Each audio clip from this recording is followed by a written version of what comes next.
Hey there, sports history fans. This is John Bozica from the PFRA podcast. Are you looking for that perfect, unique gift for your sports-loving child or grandchild? Or as you'll find out, it's great for parents and grandparents as well. Well, I'll tell you what, you're in luck, because this episode is brought to you by Racket, the ultimate device for the ultimate fan. It's perfect for any time you need to make some noise.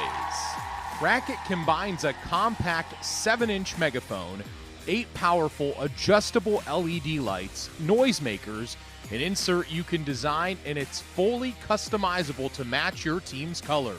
The coolest thing about this product is the founder. J.J. Abram was the ultimate cheer dad, following his daughter's cheer group around the country. He saw parents using all sorts of crazy contraptions to make some noise for their kids, and then he had that aha moment. He thought, why not combine all of these thingamajigs into an all-in-one compact device for the ultimate fan? JJ and his team worked 3 years on developing version after version, finally landing on Racket. That's R-A-K-I-T, so you can make some noise and cheer and be part of the action. So get out there and let's get loud. Bring a Racket to your next game or competition to cheer on your favorite team or athlete. You can customize your Racket with your own logos, drawings, and names.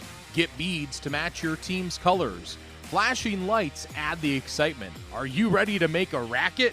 Be part of the game. Each Racket comes with 1 Racket megaphone, 1 lanyard to keep a hold of this thing, 2 scratch-resistant bead packs, 1 clear and 1 color of your choice, and a 10-pack of customizable self-adhesive inserts, currently on sale for $24.99. To pick up your Racket today, head to myracket.com. That's myracket.com. Now get out there and make some noise. Now it's time to take a sports break, a look at sports history on a daily basis.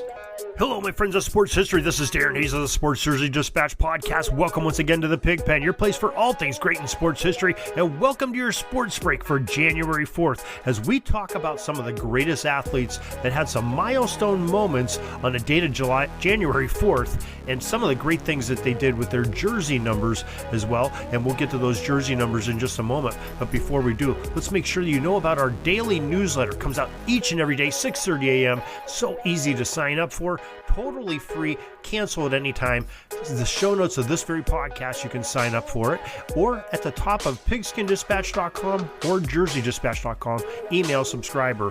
That's the way to do it. Now, let's get to those uniform numbers for January 4th. And they are numbers 4, 5, 0, 29, 00, 33, 53, 30, 52, 23, and the number 9. January 4th, 1942, the 7-time National League batting champions, Rogers Hornsby, became the 14th player selected into the Baseball Hall of Fame. Hornsby wore numerous numbers on his jersey over his career, but the one that he put on most often was the number 4 of the St. Louis Cardinals. The number 4 is also for Adrian Dantley, who on January 4th, 1984, while with the Utah Jazz, tied Wilt Chamberlain's record, who wore number 13, by the way, for the most free throws scored in an NBA game, hitting on 28 of 29 from the line, propelling the Jazz to a 116-111 victory over the Houston Rockets. The number 50 is for the man they called the Admiral, David Robinson. On January 4th, 1986, while playing for Navy, the stalwart big man blocked an NCAA record 14 shots as the midshipman knocked off the UNC Wilmington 76-61. Robinson also had 14 rebounds while scoring 21 points in that game. And we get to that number 29. It's for stud running back Eric Dickerson, who on January 4th, 1986, set an NFL postseason record of 248 yards as he led the Los Angeles Rams to a 20-0 victory over the Dallas Cowboys. On January 4th, 1992, the Boston Celtics number 00, Robert Parrish, became the 5th player in NBA history to register 2,000 career blocked shots during the Celtics' 196 loss at the Minnesota Timberwolves. Others that had that same category and milestone mark were Kareem Abdul-Jabbar, number 33, Mark Eaton, who wore 53, Wayne Tree Rollins, number 30, was on his back, and George Johnson, wearing that number 52. The Washington Wizards' number 23, Michael Jordan, on January 4th, 2001, became the 4th player in NBA history to score 30,000 career points. He hit a free throw in the second quarter of an 89-83 win against his old team, ironically, the Chicago Bulls. And finally, we come to January 4th, 2018. Liverpool and Egyptian forward number 9, Mohamed Salah, was named as the African Football Player of the Year.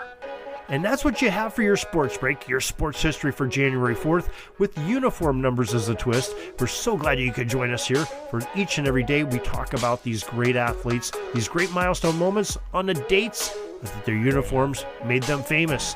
So till tomorrow, everybody, have a great sports history day. We're dribbling around and see the shot clock's almost out, so we got to put up our shot and come back tomorrow for some more great sports history. We invite you to check out our websites, jerseydispatch.com and pigskindispatch.com, not only see the daily sports history, but to experience the preservation of great events and people that play the games. Find us on Pigskin Dispatch. It's also on social media outlets of Facebook, Twitter, Instagram, and don't forget the Pigskin Dispatch YouTube channel to get all your daily sports history. Pigskin Dispatch is happy to be associated with the Sports History Network, the sports headquarters of yesteryear, found at sportshistorynetwork.com. This podcast is part of the Sports History Network, your headquarters for the yesteryear of your favorite sport.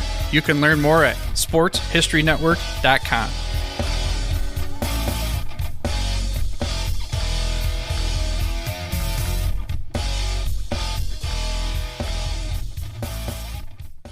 Hey there, sports history fan.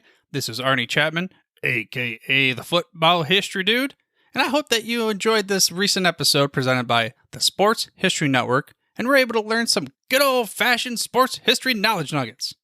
I started the Sports History Network back in 2020 with the mission to help podcasters find a community of like-minded sports history nerds, as well as helping aspiring podcasters to start their own shows.